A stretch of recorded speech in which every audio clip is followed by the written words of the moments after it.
figured out my chair. What's up, Jets fans? What happened? Oh, I'm knocking it all over. What's good? We did it. This is after the draft. We look forward to the draft for months, don't we, around here? We really do. Well, it's over. It's over. We did it. Congratulations. It didn't kill us. It almost did. It tried to. It tried to. This year was an interesting one. Kind of the polar opposite of last year in many ways, huh? We had a very, very different experience. That does not mean negative. It does mean different. And we'll talk about all that stuff. I'm glad you're here. Hello, everybody. This is Green Bean. Welcome to episode 114 of Green Bean's Jets Pod. And we are going to talk draft. Feelings. That's what we do around here. Guys, before we do get started, I would like to remind you of just a couple small things. One is, I want to thank you. See, you didn't think that was coming. I want to say thank you to all of you. We had, 100 and something thousand people pop into our 3-day draft stream. O'Leary, Ryan, myself, we did 17 and a half hours or so of live streaming through the draft. It was quite the something. We're still kind of coming around. It's, a little slap happy, a little tired, right? But man, thank you guys for hanging out with us. Some of you hung out with us the entire time. I applaud you. I do. It was an amazing experience. This is our 4th straight year doing that, and you guys hung out, and it's the best when you do. Congratulations to all Jets fans for making it to this point in our 2023 season. We do it together, man. That's what we do. We do it together, or we don't do it at all. Alone sucks. Remember the old days when you had like 2 Jets fan friends, and that's why they were your friends, because they were Jets fans, so you went to games with them, you didn't even like them. And Paul, I had to hang out with Paul today. Why? Because I don't have any other Jets fan friends. I got to hang out with Paul, and I was my best friend. I don't even like Paul.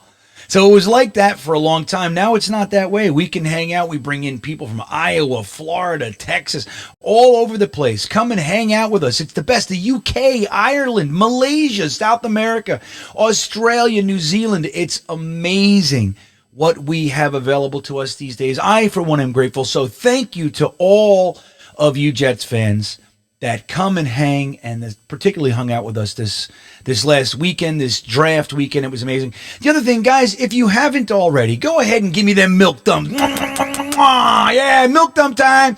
We got to get those thumbs up, those likes up for YouTube. That's what they want to see. And if you haven't subscribed to the channel yet, now's a great time to do so. Again, it's how we grow. There's no other way for the channel to grow unless you hit that subscribe button. So thank you to all who have. Consider it to all who haven't, and thank you for all who did it right now. Ha! There you go. That was you, wasn't it? Thank you. I saw that. That was awesome. Thanks, man. You're the best. You're the king or the queen. So, hey, there we go. Now, guys, I want to talk to you very quickly about our sponsor. Our sponsor is none other than Manscaped. They sponsored the stream as well, did a great job, gave away another Lawnmower 4.0, the greatest, the top of the heap as far as below the waist men's grooming devices go. It is the best.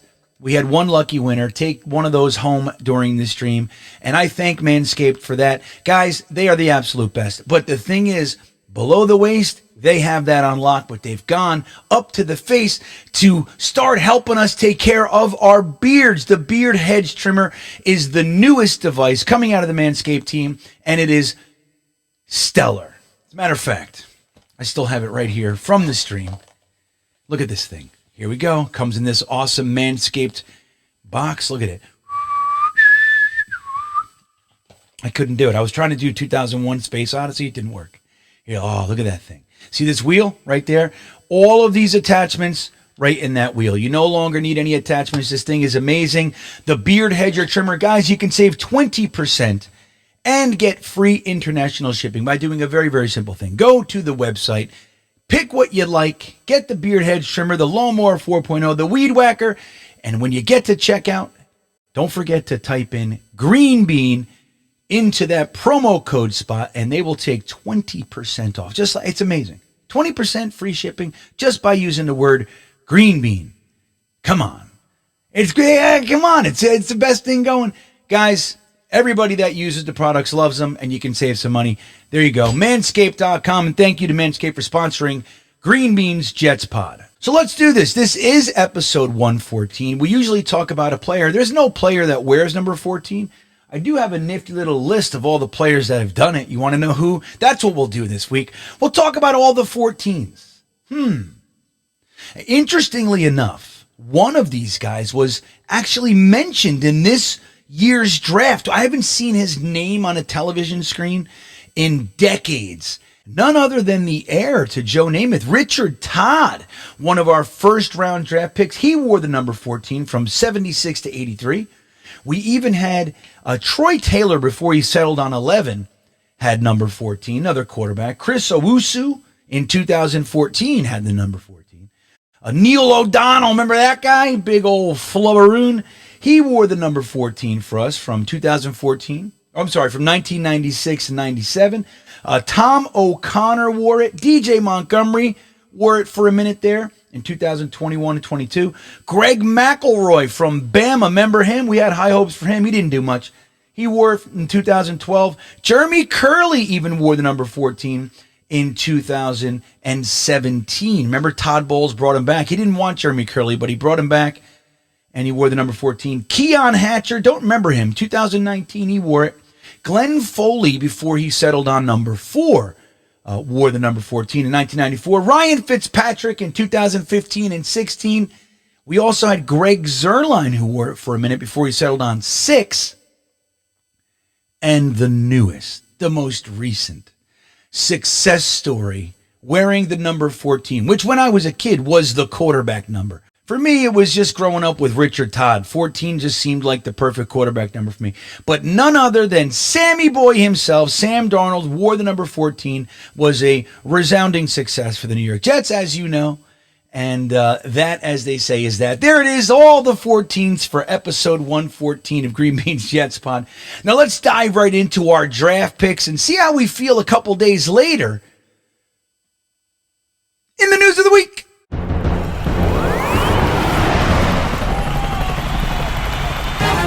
So we had a surprise. We did. We had a surprise in round 1. And it's a shame because the kid that announced our pick, was that not a special moment? Come on. He got us all psyched up.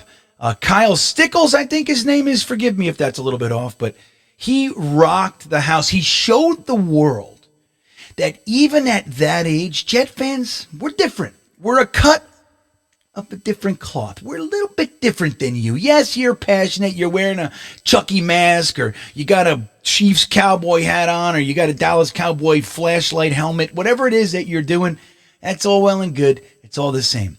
We're different. We're cut from a different cloth. And our young Kyle Stickles came out there and showed the world exactly what that means. He announces the pick in just superior New York Jets fan fashion. And then they announce Will McDonald, edge rusher, when we were expecting many other things. Many other options, weren't we? Kalijah Kancey, JSN. I mean, we even thought maybe Jack Campbell. I mean, somebody like that. Or if you were going to go edge, maybe Nolan Smith, somebody along those lines.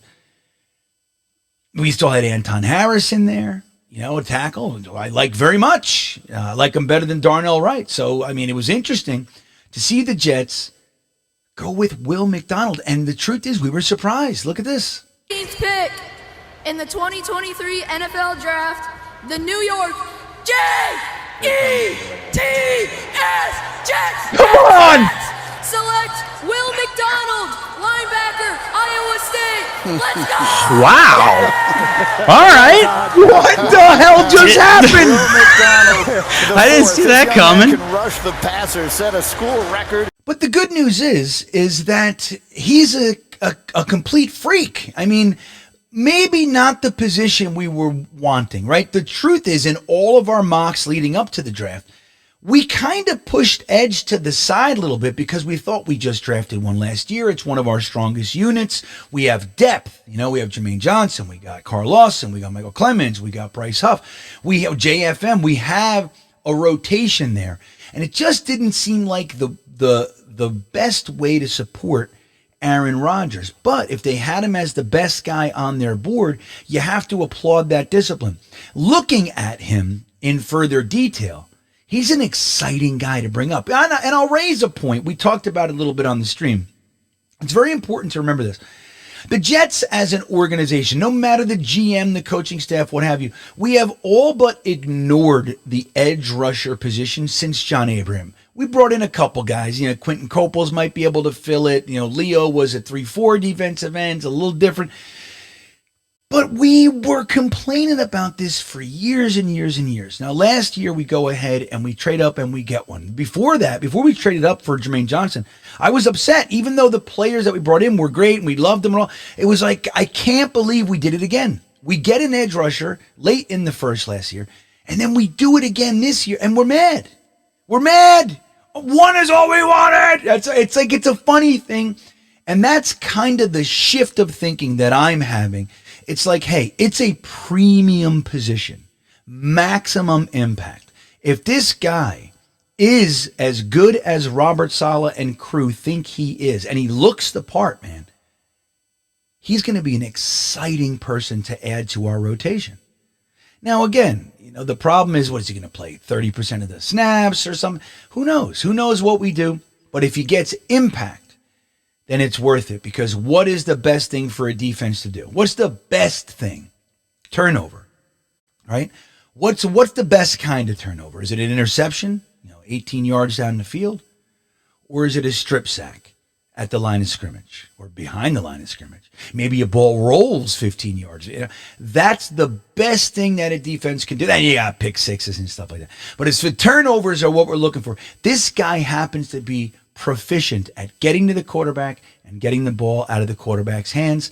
And that's pretty fun to think about. It's fun to think about adding that guy, being out there on the wide nine, kind of outside even further than what we're doing.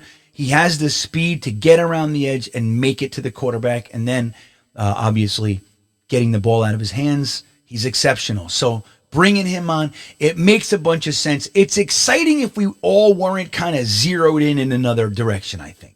And then there's a lot of reasons. Obviously, with the slide back from 13 to 15, we're pissed about that. We feel like we got jumped. But guys, who's to say the Steelers wouldn't have jumped? If they wanted Broderick Jones that bad, who's to say they wouldn't have jumped us at 12? You know what I mean? They would have jumped up to 12 and beat us at 13. So there's a lot there. Now it would have been more expensive or whatever. It wouldn't have been the Patriots. So there's reasons, and I'm with it all. You can see it in my initial reaction along with Ryan and Matt. We didn't know what was going on.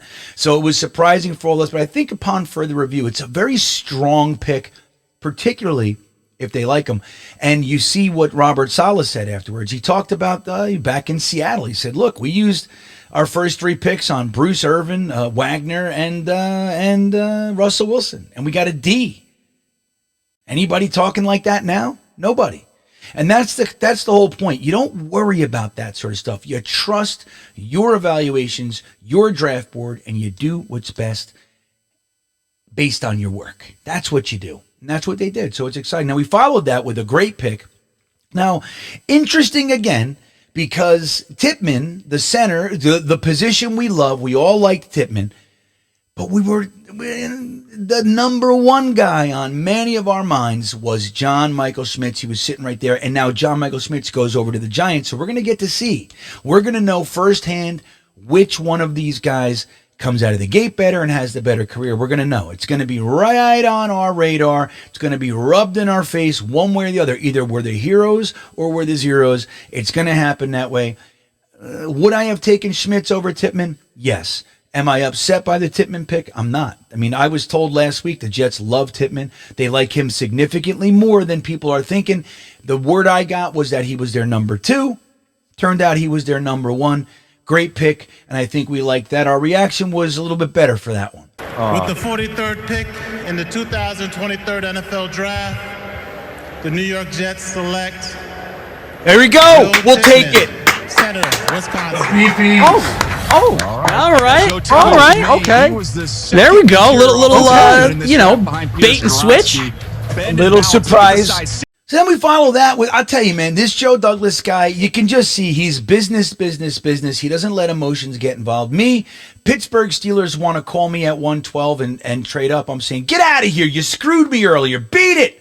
He doesn't care. He just trades with the team that jumped him to take the guy. Now, we don't know if they like Broderick Jones or not. We heard different reports. Some say he was not a Joe Douglas guy. Some said he was the guy they were targeting. Who knows? The Steelers jumped him, and now he's trading with the Steelers. The next, it's crazy. So he slides back from 112 to 120, 8 picks, and he grabs a tackle right after DeJuan Jones was taken. So, I mean, there was reason to believe the Jets might be interested. There's also significant reason to believe they wouldn't be interested, particularly after dealing with the whole Mekhi Becton situation. So DeJuan Jones presents a lot of those types of issues, big weight issues, all those kinds of things. But it was right after we take a tackle anyway, and we leave guys like Freeland and Bergeron, all these guys on the board, and we take Carter Warren out of Pitt, which is interesting because he's a Jets fan, grew up in Patterson, I believe. Isn't he a Patterson guy? So he's a Jets fan from Patterson. We all know Patterson, right? He went to Passaic. He went to high school at Passaic Tech, was the most decorated offensive lineman in New Jersey history. So there's a lot there. He's raw, he's talented, he's strong. So maybe not the guy, but the position, right? Now, he's not a guy, he's not a plug and play. He's not coming in to compete right away for the starting job. And that's kind of the rub, right? We like the position. The player's a little different. Again, there were guys that a lot of us liked more on the board, but look, you got, again, they're trusting their board. They like this guy better, and he's a Jets fan. So there's that. We like to bring in a Jets fan every year, it seems. We followed that with pick 143, which was one of our picks. We grabbed running back from Pitt, 2 consecutive Pitt players. Running back Israel Abanikanda, and he's a stud. He scored more points than anybody in college football last year, not a kicker. So he's electric. He can come right into the mix. And with the Breece Hall injury, we don't know, being able to kind of start him slow, this secures, it strengthens the room. I think it's a great move. I really do. I think this pick is very, very strong. I like it. Would I have gone running back there? Maybe not. There were other directions I was looking. But again, I love the pick. I think it's a strong pick. And we're going to like him. I don't think there's any question about it. Zaire Barnes with one of the picks that we got from the Steelers, for a linebacker from Western Michigan. Okay. Developmental guy, special teams. This is that area where Joe Douglas starts to focus on athleticism. We've seen it numerous times in the past. He goes for high RAS scores. He goes for high character, high athleticism. This is what he does. Bringing guys in. He's raising the athletic profile of the entire team.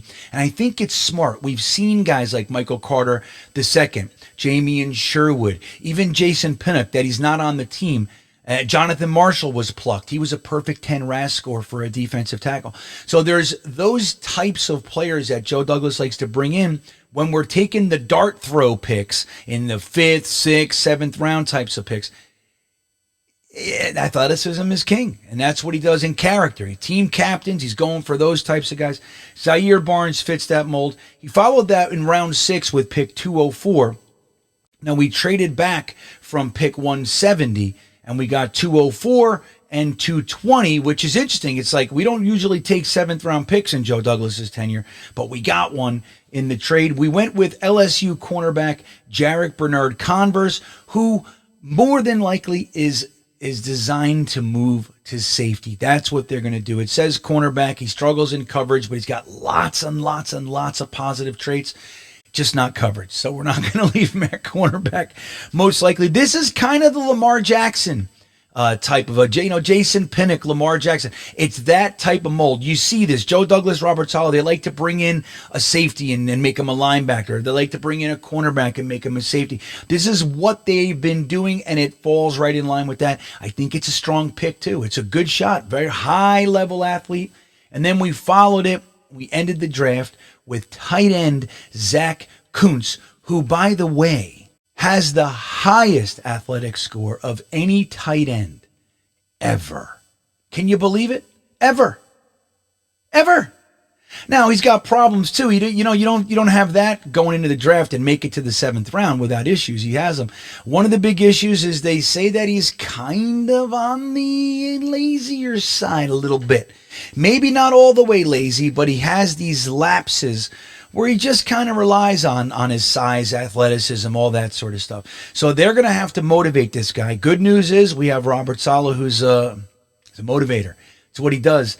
He is a big, strong tight end with good hands. Has a perfect 10 RAS score. 6'7", 255 pounds, 4.55 40 at 6'7". That's insane. So he's got all the tools. He's not a guy coming in necessarily to steal anybody's starting role, but he's somebody that they plan to develop. I hope he sticks. I really do. He's got a lot to offer.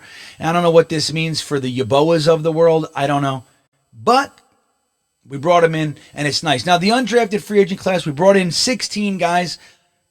Lots of interesting names there, too. Lots of linebackers, some wide receivers. We brought in a tackle, some more cornerbacky, linebacker, safety types of guys, some defensive ends.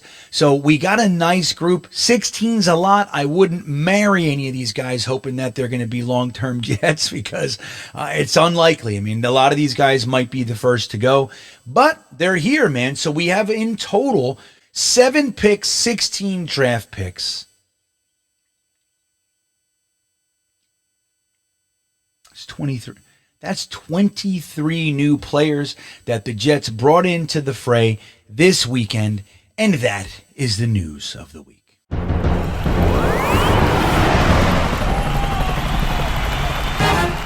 So what? That's the news, but what the hell does it mean? Is it good? Is it bad? Are we pissed? Are we ecstatic? Are we, where are we with all this stuff? Let's take a look and see if this draft is a little bit better than maybe we think it is in this week's Intelligent Gripe. All right, well, let's dig into this Taylor ham, egg, and cheese sandwich. We have 23 new players. Most of the names were names that were far outside of our lists. It's just a funny thing. I'm going around, I'm listening to everybody. Most people didn't have a lot of these players as Jets picks. And it just is what it is. So what does that mean? We wanted higher impact. We wanted to trade up. We wanted all this action. We know Joe Douglas is ready to be aggressive when he needs to be, when he wants to be. He really wasn't. He kind of took a little bit more of a passive approach. Let the board fall to him. Few trade backs. I'm not feeling it up here. I'll take the extra pick and take an extra dart throw later on.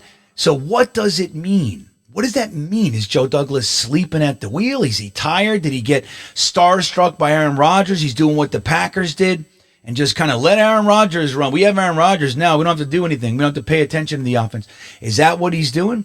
I will say it's interesting that Aaron Rodgers, poor fella, all these years up there in Green Bay, they just don't want to give him first round weapons.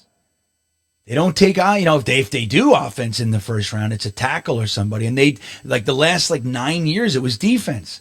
Well, Joe Douglas has taken an offensive player in every first round since he's been here.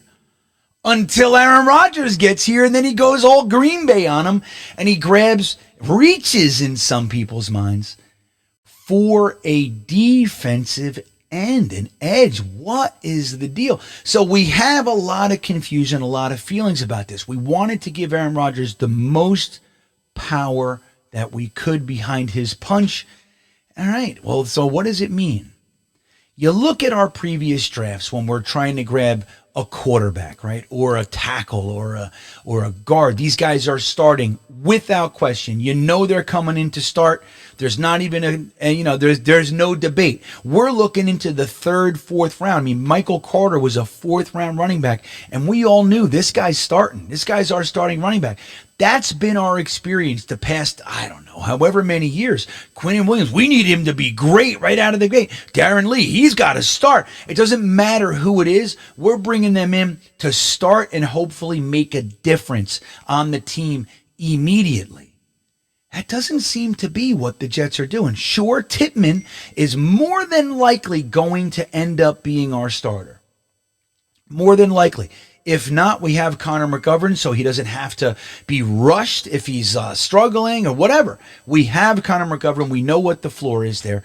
So we could work with Tippmann a little bit slower maybe. But generally speaking, Tippmann is probably the guy that's most likely to start out of the entire group. And that's fine. McDonald, rotation. Carter Warren, they're going to develop him. Israel Abanikanda, he's going to play, but he's not the starter most likely, right? I mean, he might end up, winning more reps for, via his play and whatever, but he's not coming here to save us or anything. He's not our starting running back. And it goes on and on and on like that. So what this draft tells you is something very, very important, something that we haven't seen here in a very long time, which is why it's so frustrating, so confusing for a lot of us, myself included. The Jets don't feel like they need the draft to compete this year. Sure, to embolden, to fortify, absolutely. But we have our starting players. We have depth. They're probably going to bring in another tackle. It might even be George Fant. Wouldn't that be nice? Maybe it's what's his name from Smith from the Bucks. There's still a whole mess of dudes out there. Quan Alexander could be coming back. There's all kinds of players in this second portion of free agency that Joe Douglas has used every single offseason. He's always chosen to bring guys in out of that crop. It's more than likely still going to happen. But this draft isn't being depended on for us to be any good. And that is a major indicator of a sea change for the New York Jets. Now, maybe it's a misplay. Maybe it's a bad move. Maybe it is. But that's the thinking. The thinking is when they look around our roster, we're a strong roster. We had a top 5 defense last year. We had the offensive and defensive rookie of the year. We have Breece Hall and Michael Carter and Bam Knight and ABT, and they think Becton's on his way back. We have tight ends. Like, there's a lot going on here, and they don't feel the need to reach and get crazy aggressive to try to get guys in here. Now, again, maybe it's the wrong move, but that's the thinking, and it's a major indicator of things changing around here, and I like it. I'm in for it. I'm here for it. I fully support it. I've bought in. It took me 36 hours. I'm in. This is the best draft we could have hoped for this year. Take that to the bank, and that is the Intelligent Gripe. All right. You with me or what? You feeling better? Some of these undrafted free agents are probably going to help. Let's not forget, man, Joe Douglas found Bryce Huff as an undrafted free agent. We did have Lamar Jackson. He got poached. He's back. Javelin Guidry was able to make a little bit of an impact. Not the best, but we found Bryce Huff that first year. Don't forget about Bam Knight, Tony Adams, Irv Charles. Like, these guys are all still here, and they're being developed. Jonathan Marshall was plucked from the Steelers. I'm telling you, if they expose him to waivers, Joe Douglas is going in there with a butterfly net, man. He's bringing them back, and this is kind of how it goes with the undrafted free agents. When your evaluation team is worth their salt, it's a good thing, guys. I believe it. I'm trying to, get out of my own perspective and see things through another lens. It makes sense when you look at it through the lens of maybe they feel like they only need support. Maybe they feel like they just need a little bit more juice on the back end should things fall apart over here or this guy goes down. They don't want to have a hole at edge rusher should Bryce Huff get hurt or something like that. They want to know. It's an important position to the solid defense, and they fortified it. I support it. Guys, that's our show this week. I hope that you're having a great draft weekend. This is fun. Let's all settle down. We can take your time, dig into these guys, watch full game tapes. It's really enlightening. One of my favorite things to do when I have time is just take these guys, especially the undrafted free agents, and just dig in, man. Dig in and watch them. Make my own evals. I like doing that. I hope you have a great rest of the week. Enjoy your Monday, everybody. And as always, go Jets.